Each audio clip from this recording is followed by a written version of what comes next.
Welcome to Stage Door with Michael. And Divina. I'm Michael. And I'm Divina. And we're going to be meeting lots of exciting and interesting people from across the theatrical world. Yes, we're going to be hanging out at Stage Doors because we want to chat to all of our favourite theatre stars. Get all the news and gossip from what's happening in the theatre world with them. Absolutely. And we're going to try and get to know them a bit more and see what makes them tick. So tonight, we're going to meet the very, very special Dr Ranj. Welcome. Hello, lovely people. How are we? Really great. Good, thank you. How are you? Oh, that was in stereo. Both of you said it at the same time. It was. Hopefully I'll give a big enough answer. I'm okay, actually. I'm currently on tour with Juliet. It's the UK and Ireland tour, and I am nursing a cold, which is my worst nightmare. So I'm sitting in a hotel room in Plymouth in my onesie, trying to steam myself to high heaven, taking everything that I can think of to get my voice back on track. So, what's the secret? What's my secret? Lots of ginger, anything I can get my hands on, really. So if I'm a little hoarse, I apologise. It's because of this silly cold that I have. It's all right. I have been accused of being a little hoarse on plenty of occasions myself.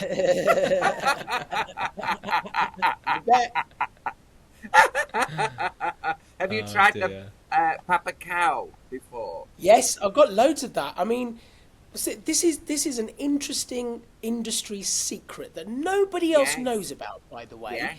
But as soon as you sort of dip your toe into this world, the first thing someone does is throw a bottle of paper cow at you. Yeah. And it's nothing. It's not. I've it's not nothing heard to of this. do. What? Paper cow? Ninjum paper cow, and there's another word in there somewhere. I've been trying to learn how to. It's a Chinese herbal remedy that is got loads of herbs and honey and all sorts of stuff in it that's supposed to be good for your voice, and every performer swears by it. I'm in two minds as to whether it actually does anything, but do you know what? We try, and we will try it. We will give it a go. And I'm going to go throat coat and the Jakemans. That was what. Nah, well, Jakemans, if you take too many, will irritate your voice, so it's not a good idea. Really? Throat coat, it sounds dodgy to me, but I've not really tried that. Give me that slippery willow. Ooh! Oh, wow. Paper cow, actually, you know what? In hot water, is really, really good. But yeah, there you go. It's a liquid that you either take neat or you drink it in hot water. For anyone listening who hasn't got a clue what I'm talking about. And just in case you weren't aware, Dr. Ranj is in fact a bona fide doctor. Oh, yes, he is. Also a presenter and author and now musical theatre star because, as mentioned, you are currently starring in Juliet. So, should I call you, for the duration of this, Doctor or Ranj or Dr. Ranj? Just so that nobody's confused. You can call me anything you like, Divina. Breakfast. Now, it feels to me, darling Ranj, like you're moving in a slightly different direction. This is a new era for Dr. Ranj. So I'd like to know, firstly, how we got here. What was it like being little Ranj when you were growing up? Yeah, I took us there. I had a very traditional sort of growing up, I guess. I grew up a long time ago. I grew up in the 80s.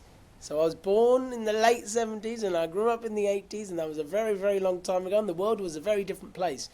And I grew up quite a traditional Indian family, working class in Kent.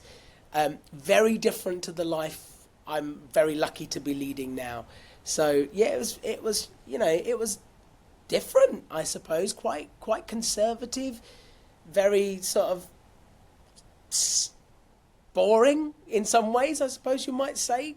I'm allowed to say that because it was my life. But you know what? I've gone from a very conservative and sort of conventional place in life to a very, I would say, non-conservative, non-conventional place, and I'm so glad I did. because it's just become, life has just become so much more colourful when you open yourself up to the idea of living. Oh, that is absolutely lovely to hear. Yeah. You clearly are very driven, clearly, and that seems like that was a thing right from being little, because you've got a GCSE at age 8. Yeah. I mean, I was lucky to get my GCSEs at age 16. I'm gonna, to be honest. What GCSE was that? It sounds really impressive. It was in Punjabi, which is my sort of mother tongue and the language we speak at home. And the only reason I got it at 8 was it was an exit strategy agreement. My parents used to make us go to school on Sundays to learn Punjabi, to learn to read, write and speak it. And they said, you can stop when you get your GCSEs, thinking, well, he's in there for another 8 or 9 years, isn't he? That's fine. That's our Sunday sorted. And then I was like, right, that's it then. Deal. And I got a GCSE and soon exited. But yeah, I guess I am quite driven, and I like to be driven, because when you grow up with very little, everything is possible, I think. And when you grow up with not so much, you don't have a great deal other than hard work and dreams. And that's what I've always done, is push myself out of my comfort zone as much as I can, because I'd love to experience life in its fullest and try and do as much as I can in however long I have on this round blob of rock that we are all residing. Well, absolutely. You say about pushing yourself out your comfort zone. I mean, we'll come back to you being a doctor, I'm sure, in a minute.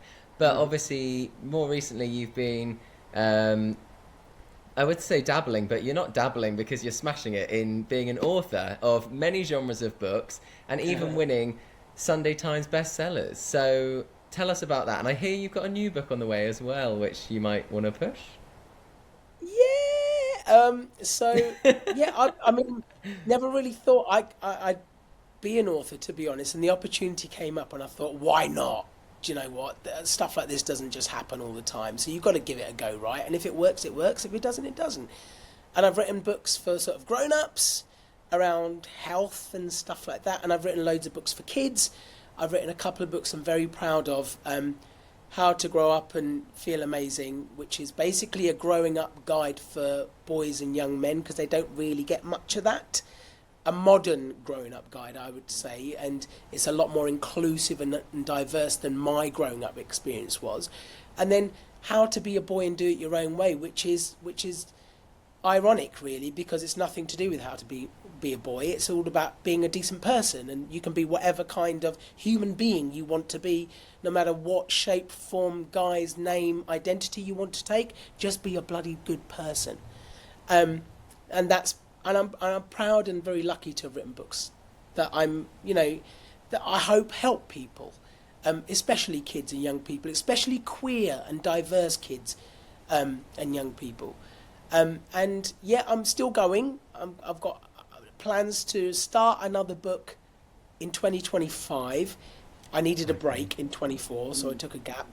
And I can't tell you what it is yet, but it's going to be a much bigger project than I have done before. But it's going to be cool. It's going to be cool.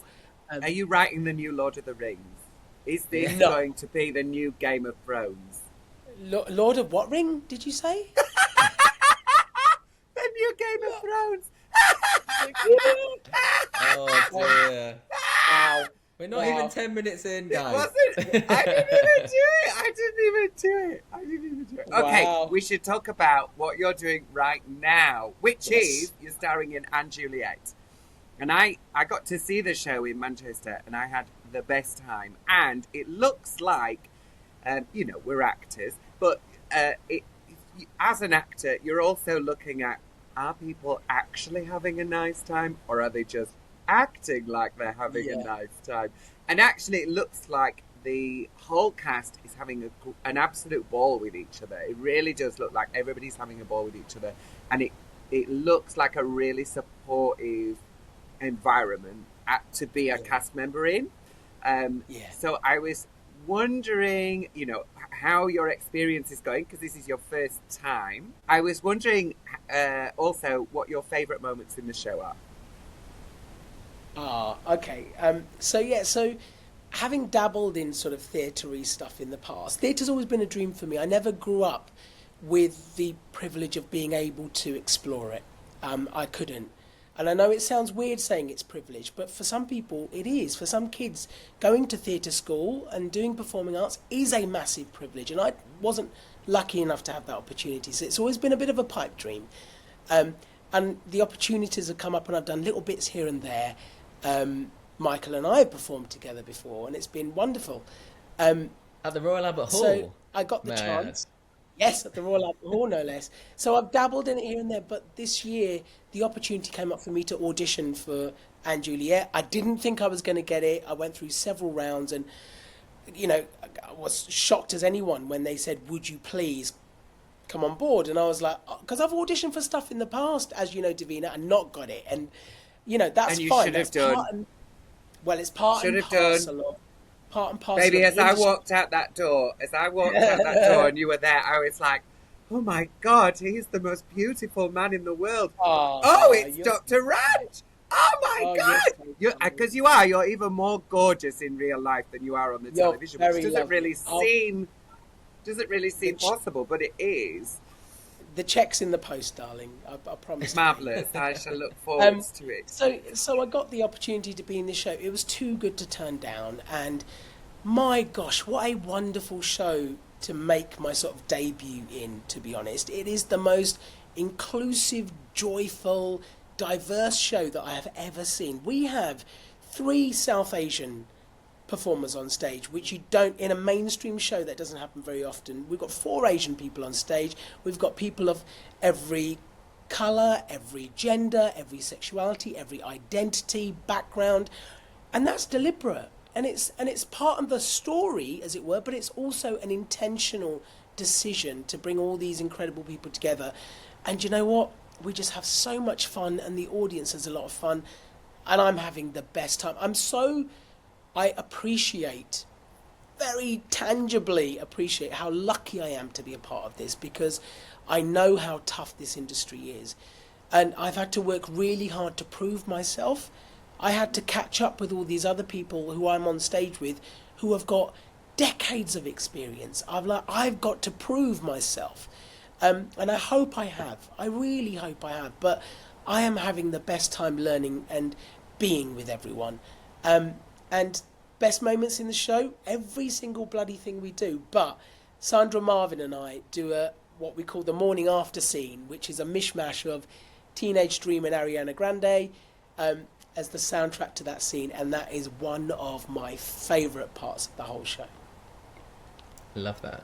Well, before we play a little game with you, I just want to ask quickly, are you 100% delving into & Juliet, or are you able to keep up, writing your books or doing some doctor work on the side, or what does the day-to-day look like? So the beauty of being in a tour is that you do sometimes get time during the day to do other stuff. So I have been keeping a few other things going.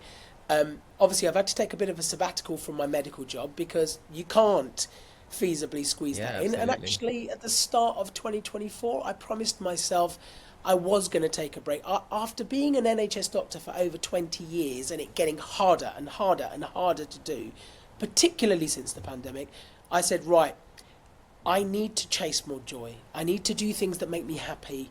Whilst I've got the time and the energy and the ability to do them, I need to do these things that I've dreamt of. So I took a break, put stuff on pause, and started chasing dreams, and this came up. And the universe said, here you go, try that. I will be going back to other things in due course, but at the moment I'm just taking a little sidestep.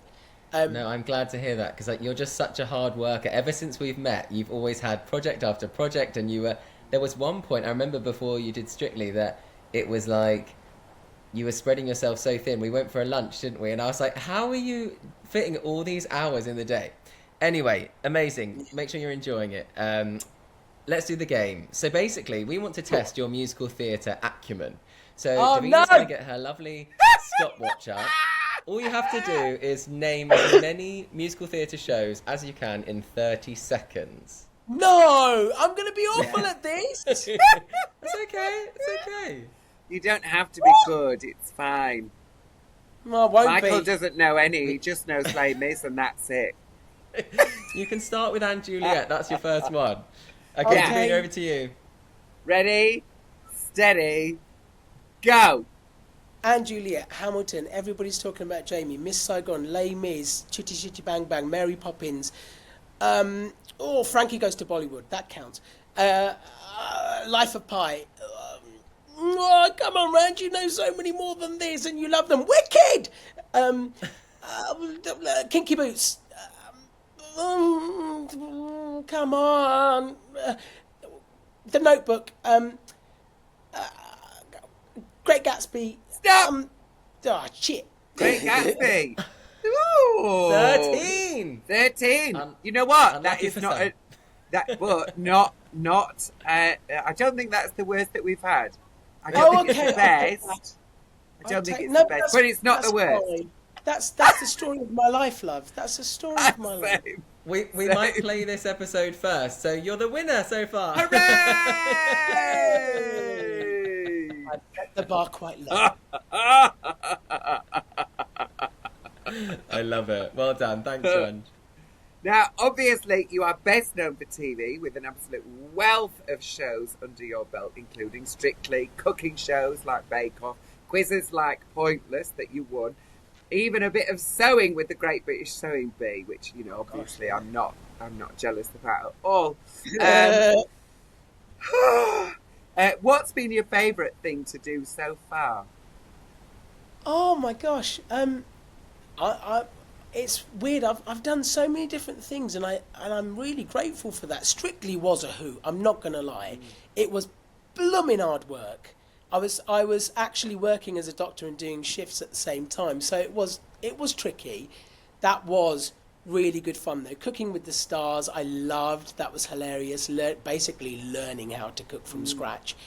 I do Morning Live now, which is a daytime show in the BBC, and I love it. There's such a lovely team. It's up in Manchester, and I love Manchester.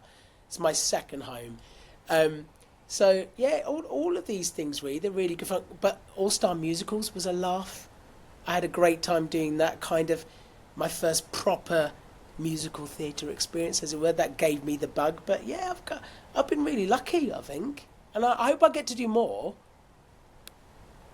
Oh, I'm Wow. sure you will. I don't know how you fit it all in. I feel like you must have, unless obviously you're not doing it yourself, you must have the best team of people going, right, we can get Ranj in there and then we can do this, or do you feel like you do get a bit of a say in what you Oh sort of yeah. do?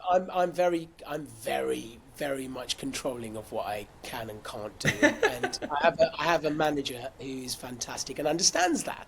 He gets what I will and Yeah. won't do, and what I can and won't do, and don't get me wrong, it doesn't really.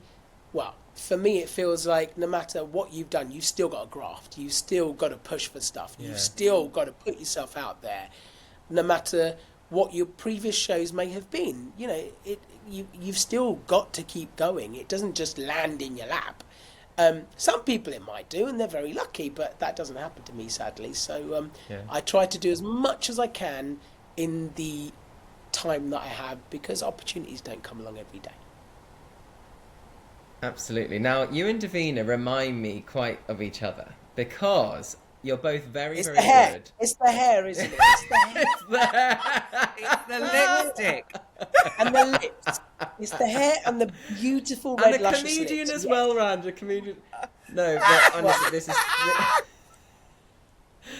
Oh, it's lovely. But all joking aside, you both actually inspire me. Really, on social media, you're both very good at sort of attacking difficult issues that people may have read certain things and sort of, you know, giving, sort of, what do you call it? Combating misinformation, basically. So you're Yeah. saying, right, you might read this, this, and this, and this. Actually, this is how it is, and I'm willing to sort of take good and bad comments with this to make sure that I'm being as true to myself, or trying to share things that people might have read just to get a headline or things like that. How is that, to put yourself out there sort of with your opinions, knowing that you might get some backlash? Both of you, really. Yeah. Yeah. Well, I'm going to be the first to say I take my wig off to Divina and the incredible work she does around political misinformation, because I think it's so important in this day and age where we've got social media. It's great to have it, but we've never been so informed and misinformed at the same time, because social media does not delineate fact from fiction. It puts everything on the same level. And if you're a young person who doesn't have the benefit of life experience, to you it seems like everything is true. And therefore everything is valid and everything is factual. And it gives you a very skewed view of the world, which isn't accurate, which I think is part of the problem of social media.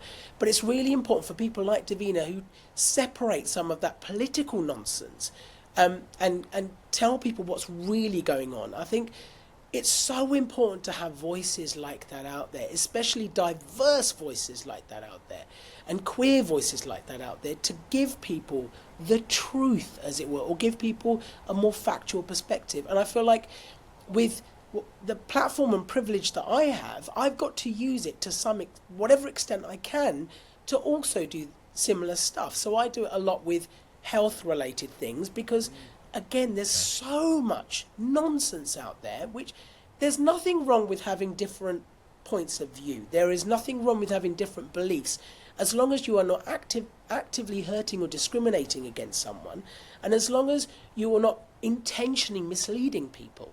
And that's the problem. Everything gets thrown out there as if it's all equally valid, and it's not. Often it's harmful, often it's hurtful, often it's discriminatory. And we need to do a bit more about that. Social media companies need to take a bit more responsibility, and they're just getting away with it at the moment. And I am very passionate about that issue because they need to do more. Yeah. You know, the online safety bill was supposed to address some of this. It's woefully inadequate at the moment, and it needs to be stronger. And we need to hold these companies, who have a lot of money, by the way, and a lot of power, we need to hold them to account. Classic example right now is X has become incredibly politicized and a platform for Elon Musk to air his views because he's the owner. It is now no longer a neutral platform. And we need to be very mindful of this, especially given what's going on in the world and who might see this stuff. You can't just say whatever you like on TV. Why do we not have the same rules for social media? Well, that all got very serious very quickly. Shall we do something fun? I was going to say, before we've got another little game to finish off, but just before that, just for everyone listening, tell them why they should come and see Anne Juliet and what to expect from the show. Of course. Oh, of course.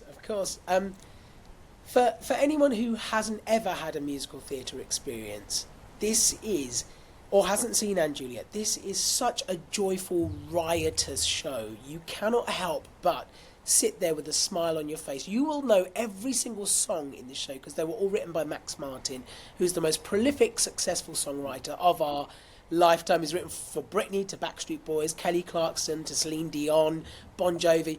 The songs are woven into this beautiful retelling of the Romeo and Juliet story, and it's got something in it for everyone. And by the end of it, there's a reason every show gets a standing ovation, and it's such an amazing experience to see that.